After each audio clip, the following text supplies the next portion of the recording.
Hello, welcome, and thanks for joining us on this edition of News 2. I'm Sandra Gumansing. A press conference was hosted today by the Department of Human Services to announce the increase in recipients of the Medical Assistance Program, Medicaid, the implementation of the Medicaid Management Information System, and to highlight the medical home concept. News 2's Shanika Robinson has more.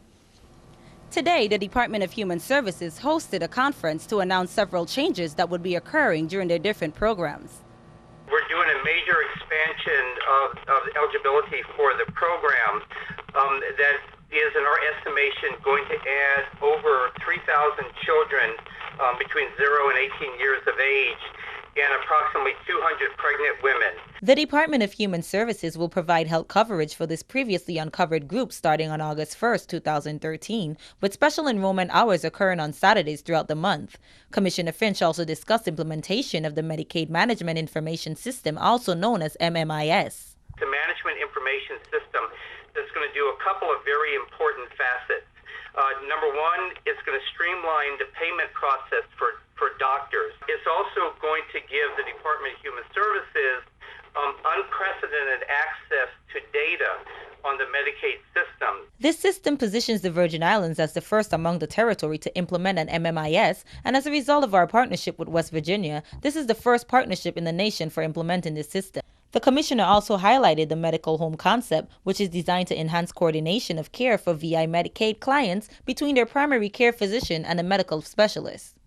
The change we're making as those entities are moving to a medical home model is that they will take more responsibility for the complete patient care, and they will be able to make referrals to specialists and authorize the payment for those specialists.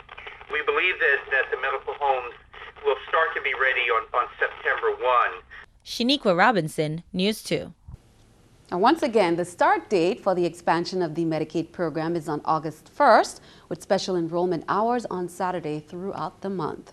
The Hovenza agreement is still at the forefront of the discussion in the community. St. Croix senators met together Monday to make sure they show a united front in representing the best interest of St. Croix. As it stands, at least 5 of them don't plan to approve the agreement in its current form.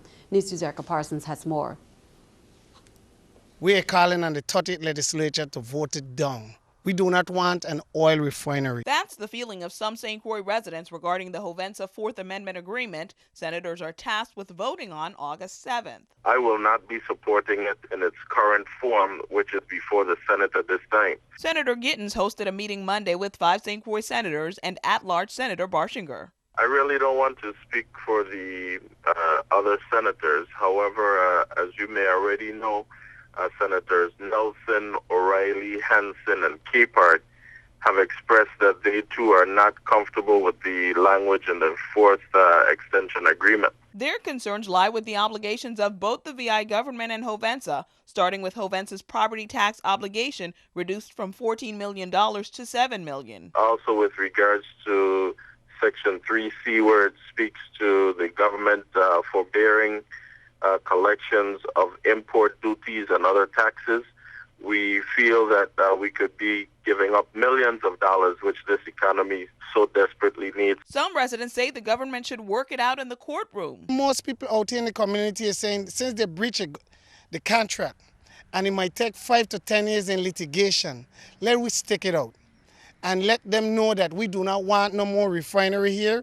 We will settle when it comes to the holding facility, which is the storage facility. Edwards says Hovenza as a storage facility is still a gold mine for the territory. It has the capacity to hold 30 million gallons of fuel daily, and it's the largest facility of its type in the Caribbean. He, along with lawmakers, wants them to pay their due. I think it's an abomination when we see in the Chamber of Commerce, the realtors and the hoteliers, knowing that Hovenza have never really had a property tax assessment to see what they cost. So in lieu of 14 million, they want to drop down to 7 million when we see our government is in a deficit.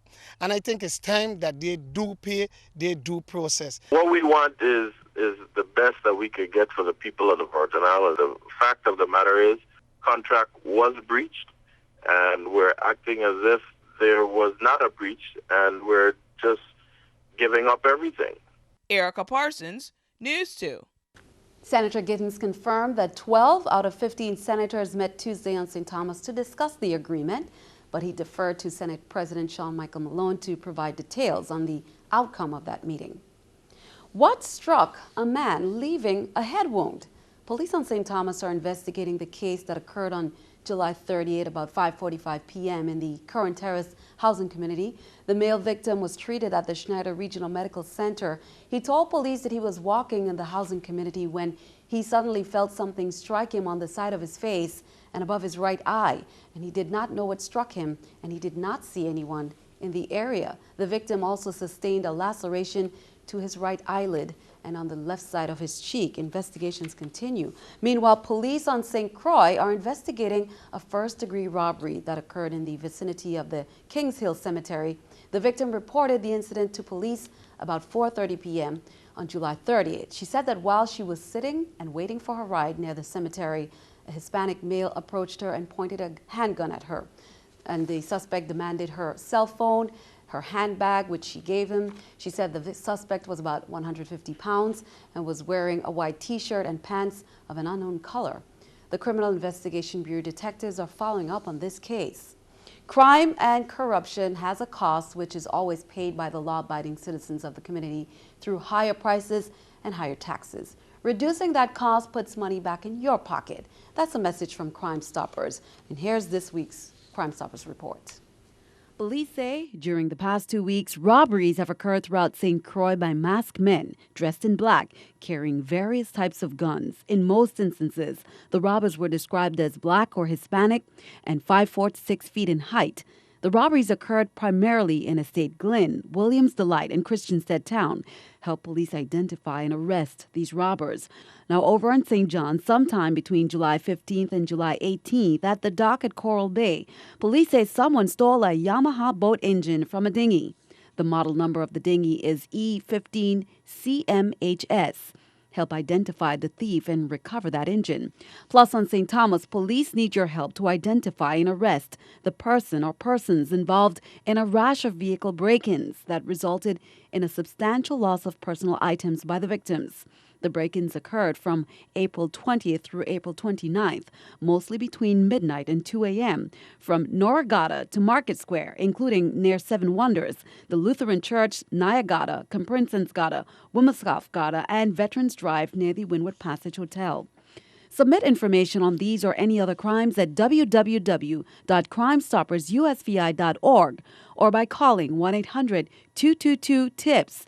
You can also text USVI plus your message to crimes at 274-637. Tips are completely anonymous. If your tip leads to an arrest or the recovery of stolen property, illegal drugs, or weapons, you will receive a cash reward to be paid according to your instructions. The minimum reward for the arrest of a burglary suspect is $714. For the arrest of an armed robber, it is $900. In all cases, the reward is increased by 10% of the value of any property recovered. The maximum reward is $2,500. President Obama gave a pep talk to congressional Democrats ahead of the summer recess. He asked members to focus on the economy and try to get Americans back to work. Tara Mergener has more from Capitol Hill. President Obama made the 1.6-mile trip down Pennsylvania Avenue to rally his Democratic troops. He brought a simple message. Jobs, middle class, growth. House Democrats asked the president for help in next year's midterm election. He braced members for a fall budget showdown with Republicans. Hello, everybody. Over on the Senate side, the president offered reassurance about his health care law, immigration reform, and the economy. The president came in with a focus and a message, and he emerged with a unified caucus behind him. The president wants Democrats to take that message back to their constituents over the August recess. Republicans are also trying to get on the same page before they leave town. Tuesday, the president offered the GOP a plan to lower tax rates for businesses in exchange for more spending on roads and bridges. Republicans called the deal dead on arrival. Well, I'm not going to speak for what the president is doing or why he's doing it, If I had poll numbers as low as his, I'd probably be out doing the same thing. When lawmakers get back to Washington, they'll have less than a month to find a budget compromise to avoid a government shutdown. And keeping our eye on the economy, Facebook is on a roll. For the first time since it went public more than a year ago, shares are now just 4 cents short of its initial offering of $38. Just last week, Facebook reported earnings that beat Wall Street's expectations. The social network now gets more than 40% of its revenue from mobile ads. This is a New York Stock Exchange with Scotiabank Stock Market Watch. The Dow down 21, NASDAQ up 9. Coming up on News 2, still looking out for that tax refund? Department of Finance is working with Bureau of Internal Revenue to process the outstanding ones thanks to legislative approval to secure a line of credit. Plus, who said men can't cook? Those who were in attendance got a taste of just how great these men are in the kitchen as they prepared their best dish to be judged.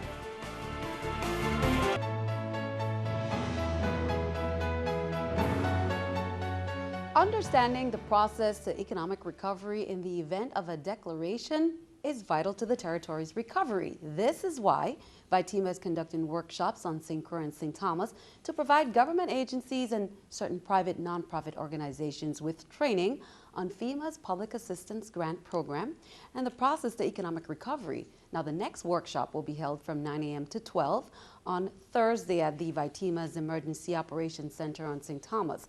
The Federal Emergency Management Agency's, or FEMA's, Public Assistance Infrastructure Grants reimburse the territorial government the cost of eligible emergency protective measures, including debris removal, reconstruction, or replacement of roads and bridges.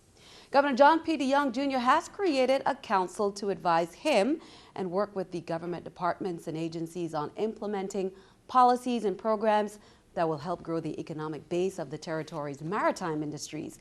DeYoung established the council through executive order, and the representatives from the maritime industry and government agencies he appointed held their first meeting recently at Government House in St. Thomas. Among the council's first priorities was to outline economic and regulatory obstacles. The council will identify opportunities to develop each specific sector: diving, charter yachting, fisheries, and marine education, among more.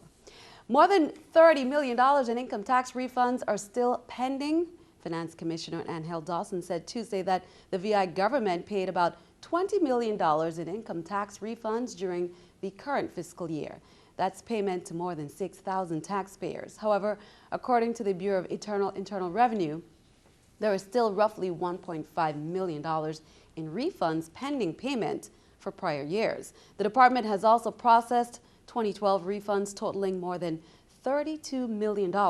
Dawson says finance is working with Bureau of Internal Revenue to process the outstanding refunds, thanks to legislative approval to secure a line of credit.